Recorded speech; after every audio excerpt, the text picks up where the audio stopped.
எல்லோருக்கும் வணக்கம். தமிழ் கடவுளான நம்ம முருகப்பெருமானின் தெய்வீகமான வாகனமான அழகான மயில் கோலம்தான் இன்றைக்கி நம்ம பார்க்க போகிறோம். கிருத்திகை, சஷ்டி போன்ற முருகனுக்குரிய விசேஷ நாட்களுக்கு போடக்கூடிய ரொம்பவே மங்களகரமான கோலம்தான் இது. முதல்ல கோலத்தோட மையப்பகுதியில் ஒரு முக்கோணம் வரைஞ்சிக்கலாம். அதோட நடுவில் ஒரு சின்ன பூ டிசைன் வரைஞ்சி அலங்கரிச்சுக்கோங்க. இப்போது முக்கோணத்தோட 3 பகுதியிலும் இதழ் போன்ற வடிவத்தை கொண்டு வாங்க. இந்த முக்கோணத்தை சுற்றி தான் 3 அழகான மயில் அமைய போகுது.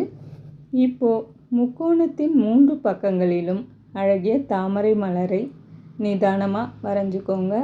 அடுத்ததாக மயிலோட தலையையும் அதன் கொண்டையையும் வரையலாம். அடுத்தது மயிலின் தோகை தான் நம்ம வரைய போகிறோம்.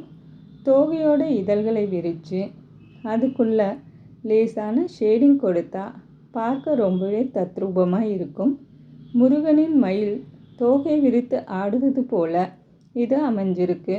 தோகையோட நுனியில் சின்ன சின்ன புள்ளிகள் வச்சு ஃபினிஷிங் கொடுக்கும்போது கோலத்தோட அழகு இன்னும் கூடும். அழகு, நேர்த்தி, தெய்வீகம் மூன்றும் நிறைந்த இந்த மயில் கோலம் உங்கள் வீட்டு வாசலை நிச்சயம் அலங்கரிக்கும். வெற்றிவேல் முருகனுக்கு அரோகரா. இந்த ஆன்மீக மயில் கோலம் உங்களுக்கு பிடிச்சிருந்தா மறக்காமல் லைக் பண்ணுங்கள், ஷேர் பண்ணுங்கள்.